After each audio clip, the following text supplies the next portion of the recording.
Aujourd'hui, et l'OMS l'a souligné vendredi dernier, chacun s'inquiète de la disponibilité, par exemple, de masques de protection.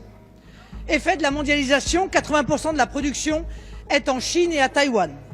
En France, 2 entreprises en produisent, mais à un niveau très insuffisant et surtout, elles vendent à travers le monde, mais au plus offrant. Est-ce qu'il faut aller par exemple jusqu'à interdire les vols, les interactions avec l'Italie pour éviter que le virus ne vienne encore plus? Il aurait déjà fallu peut-être suspendre les vols en provenance de Chine, et depuis des semaines. Je l'avais réclamé, seul Air France a suspendu ses vols, sauf que en réalité Air China et d'autres compagnies continuent à atterrir en France. Vous voyez, au moment où on se parle, là, il y a un avion qui décolle à 13h30 de Pékin et qui atterrira à 17h45 à Paris. La circulation des gens qui proviennent des régions qui sont des foyers d'épidémie. Voilà, ça c'est déjà la première chose à faire. Comment ils auraient pu éviter? En évitant... Le virus, il s'arrête pas à la frontière.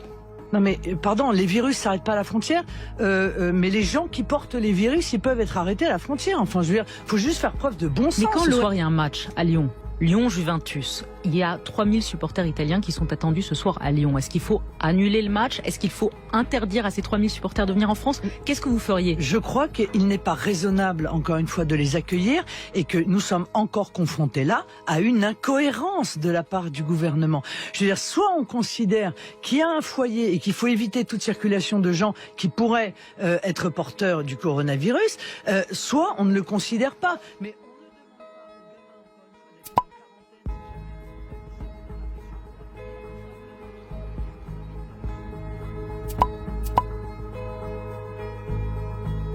l'heure est à la guerre sanitaire et chaque heure compte.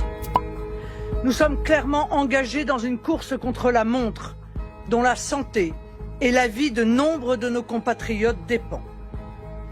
Je demande au président de la République de procéder à la fermeture de nos frontières avec les pays les plus touchés, Italie, Espagne, Iran, entre autres.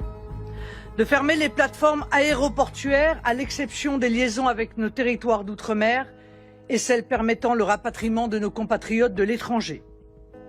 De procéder au confinement de la population, seule solution ayant démontré jusqu'à présent une efficacité dans la lutte contre la propagation du virus.